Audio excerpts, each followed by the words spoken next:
오늘 말씀을 엑기스같이 압축시킨 그런 제목입니다. 예수님의 능력은 믿는 자들에게만 역사한다. 마가복음 6장. 우리 같이 한 목소리로 읽습니다. 예수께서 그들에게 이르시되 선지자가 자기 고향과 자기 친척과 자기 집 외에는 존경을 받지 못함이 없느니라 하시며, 거기서는 아무 권능도 행하실 수 없어 다만 소수의 병자에게 안수하여 고치실 뿐이었고 그들이 믿지 않음을 이상히 여기셨더라. 이에 모든 천을 두루 다니시며 가르치시더라. 아멘. 성경의 여러 스토리 중에 열왕기하 13장에 보면요, 선지자 엘리사가 죽을 때가 되었어요. 이제 마지막으로 했던 사역인데요, 이제 엘리사가 여러 번 이스라엘을 시리아에서 이제 건져내었던 그런 훌륭한 하나님의 사용하셨던 선지자인데요, 엘리사가 이제 죽게 됐어요. 이스라엘의 왕이 찾아왔습니다. 엘리세우가 이 왕한테 창문을 열라 그래요. 창문을 열고 화살을 땡기라 그래요. 화살을 이렇게 다 화살을 쏩니다. 이렇게 얘기를 해줘요. 이 화살이 뭐라고요? 승리의 화살. 그래서 왕하 13장 보면은 엘리사가 이렇게 화살을 잡고 땅을 때리라 그래요. 땅을. 그래서 3번을 때려요. 그랬더니 엘리사가 화를 냅니다. 같이 한번 크게 같이 읽어보실까요? 이게 엘리사가 이 세상에서 마지막으로 남긴 말씀이에요. 같이 읽어볼까요? 왕은 대 6번을 쳤어야 했습니다. 왜 이렇게 믿음이 없어요? 형식적으로 합니까? 아니, 엘리사가 이게 멈추라고 할 때까지 때렸으면 큰 승리를 거두었을 텐데, 믿음으로 행동하시길 주님의 이름으로 축복합니다.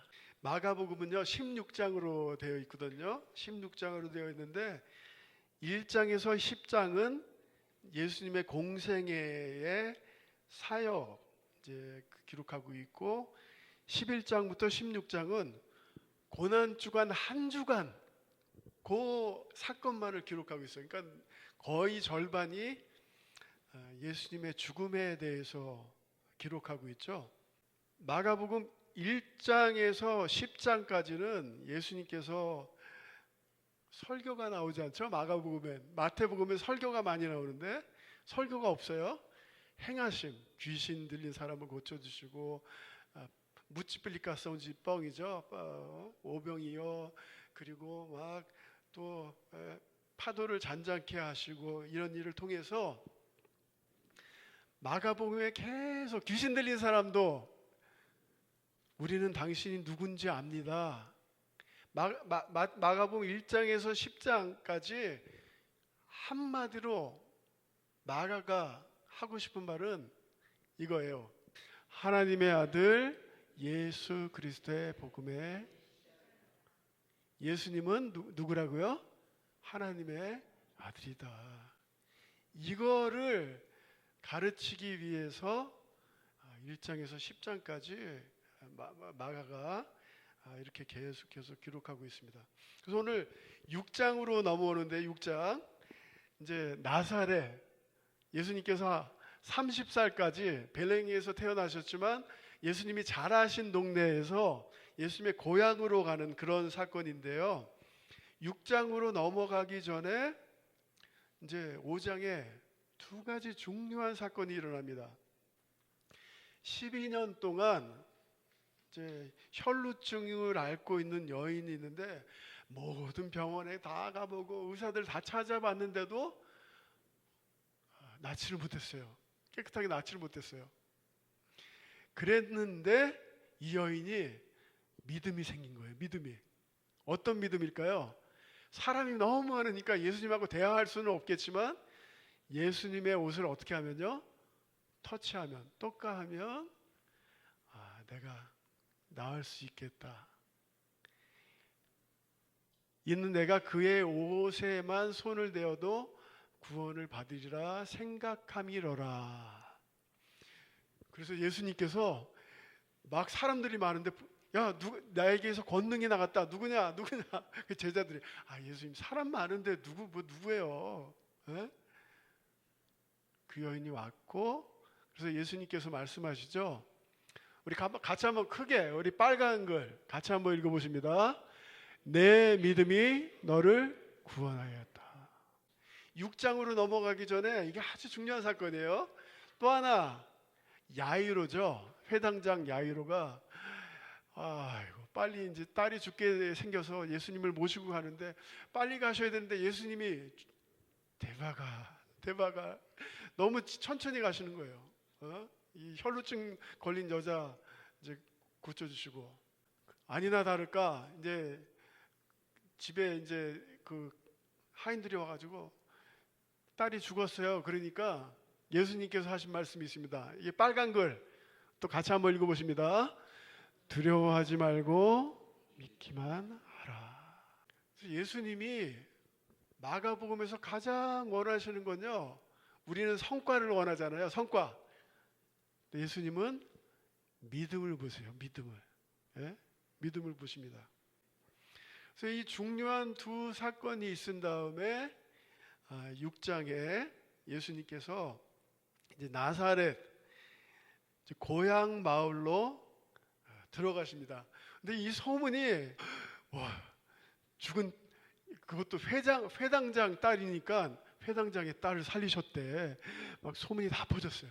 그래서 이제 예수님께서 회당에서 말씀을 전하셨습니다. 말씀을 여기 이렇게 나오죠. 예수께서 거기서 떠나사 고향으로 가시니 제자들도 따르니라.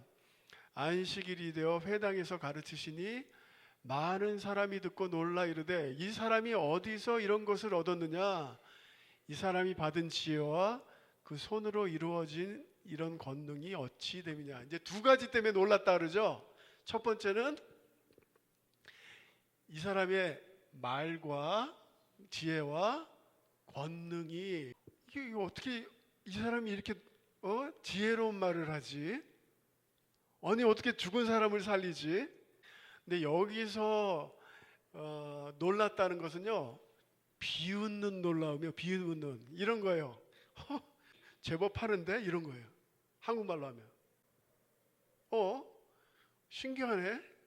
왜냐면요, 그 다음 말씀이, 이 말씀이 너무 중요한 말씀입니다. 핵심 메시지예요. 이 사람이 마리아의 아들 목수가 아니냐? 야고보와 요셉과 유다와 시몬의 형제가 아니냐? 그 누이들이 우리와 함께 여기 있지 아니하냐 하고 예수를 배척한지라. 이 고향 사람들이 예수님의 축복과 기적을 경험하지 못한 이유는요, 포르투게스는 프레콘세이토예요. 편견, 프레콘세이토. 프레는 미리 이제 생각을 갖고 있다. 콘세이토. 근데 성도님들 여기를 잘 보세요. 고향 사람들이 예수님에 대해서 어떻게 얘기하는지요? 이 사람이 뭐라고요? 마리아의 아들 목수가 아니냐. 두 가지를 생각해 볼 수 있어요. 이 사람이 요셉의 아들 예수가 아니냐, 이렇게 말할 수 있잖아요. 예수님의 아버지 요셉은 벌써 돌아가셨어요. 죽었어요. 그러니까 지금 이 사람들이 얘기하는 것은요, 다른 말로 하면은 이 사람이 과부의 아들 목수가 아니냐. 두 가지를 얘기하는 거예요. 과부. 이 시대의 과부는요, 정말 가난해도 가난한 사람들 중에 가장 가난한 사람이 과부입니다. 그래서 성경에 과부를 도와주라, 고아를 도와주라, 이 말씀 많이 있죠. 예? 그러니까 가장 가난한 사람이에요. 그런데 그 가난한 사람들 중에 또 가장 낮은 클래스가 누구냐면 목수예요. 목수는 막 들어야 되거든요. 그리고 손이 다 찢어져요. 막 뭐 못질하다가 뭐 손이 찢어지고. 그러니까 지금 이 고향 사람들은요, 이런 편견이 있는 거예요. 가만히 있어봐. 저 가난한 과부, 그것도 내가 그 매사 그 팁 주고 만들었던 그 집애지. 그러니까 이 편견이 아주 위험한 거예요. 이 말씀 우리 같이 읽습니다. 지극히 높으신 분, 영원히 살아계시며 거룩한 이익을 가지신 분께서 이렇게 말씀하셨다. 내가 비록 높고 거룩한 곳에 있으나 겸손한 사람과도 함께 있고 잘못을 뉘우치고 회개하는 사람들과 함께 있다. 겸손한 사람과 함께 있으면서 그들에게 용기를 북돋워 주고 회개하는 사람과 같이 있으면서 그들의 상한 마음을 아물게 하여. 하나님은 위에 계시는데요, 물이 위에서 밑으로 흐르듯이 하나님의 은혜는 반드시 겸손한 자들에게 임하게 될 줄 믿습니다. 그래서 이렇게 교만했던, 내가 예수보다 저 가난한 과부보다 저 목수보다 내가 부자인데, 내가 더 돈도 많은데, 내가 경험도 많은데, 이런 편견으로 가득 차 있던 사람들은 배척을 했다 그러죠. 한국말은 배척인데 포르투게스가 더 가까운 것 같아요. 이스컨달리사도 창피했대요. 아이고, 내가 쟤보다 말을 못하네. 아이고, 내가 쟤한테 내가 도움을 받아야 되네, 이런 거예요. 그랬을 때에 4절부터 6절이죠. 우리 말씀 우리 다시 한번 천천히 우리 같이 읽어보시겠습니다. 예수께서 그들에게 이르시되 선지자가 자기 고향과 자기 친척과 자기 집 외에는 존경을 받지 못함이 없느니라 하시며, 거기서는 아무 권능도 행하실 수 없어 다만 소수의 병자에게 안수하여 고치실 뿐이었고 그들이 믿지 않음을 이상히 여기셨더라. 이에 모든 촌에 두루 다니시며 가르치시더라. 안타깝지 않습니까? 마가복음 5장에 이방 여인들, 이방 사람들은 믿음으로 반응했을 때 하나님의 기적이 임했는데, 하나님의 나라가 임했는데, 도리어 예수님을 너무나 잘 아는 고향 사람들은 하나님이 5절 말씀 보세요. 거기서는 아무 권능도 어떻다고요? 행하실 수 없었다. 우리가 믿지 않으면 예수님의 기적이 일어나지 않는다. 이번 주에 제가 금요일 날 그 메시지 매일 보내는 말씀 중에 그 말씀이거든요. 귀신 들린 아들이 있는 아버지가 데려왔는데 제자들이 고치지 못했어요. 그래서 예수님이 오셨을 때 할 수 있거든 좀 도와주세요. 그랬더니 예수님이 할 수 있거든이 무엇이냐? 뭐라 그러셨죠? 믿는 자에게 불가능한 게 없다. 근데 제일 중요한 게 그 다음에 아버지의 기도예요. 그래요, 맞아요, 예수님. 제가 믿지 못해요. 내 믿음이 부족한 걸 도와주세요. 이렇게 기도했을 때 기적이 일어납니다. 그러므로 하나님, 제가 믿음이 부족합니다. 이렇게 또 기도해 보시길 주님의 이름으로 도전합니다. 솔직히 내가 믿음이 너무 없어요. 하나님 도와주세요. 제가 이번 주에 엘리야의 삶에 대한 그 책을 이제 쭉 읽으면서요, 선생님들, 엘리야는요 하늘에서 불을 내리기도 하고 비가 내리기도 하고 비가 멈추기도 했던 그런 선지자였는데, 엘리야가 믿었던 하나님은 어떤 하나님이냐? 엘리야가 아합에게 말하되 내가 섬기는 이스라엘의 하나님 여호와께서 뭐라고요? 살아계심을 두고 맹세하나니. 이 시대에 모든 사람들이 하나님이 살아계신 것 같기도 하고 죽어 계신 것 같기도 하고 하나님도 믿고 바알도 믿고 했는데, 엘리야에게 있었던 확신은 살아계심을 믿고 내가 맹세하노니 내가 말하지 않으면 비가 내리지 않을 것이다.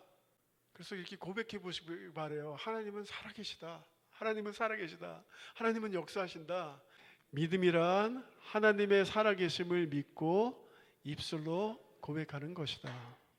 믿음이란 하나님의 약속이 성취될 것을 기대하는 것이다. 믿음은 기대하는 것이고 입술로 선포하는 거예요. 고백하는 거예요. 선포하는 거예요. 우리 하나님이 이렇게 하십니다. 하나님께서 이렇게 역사하십니다.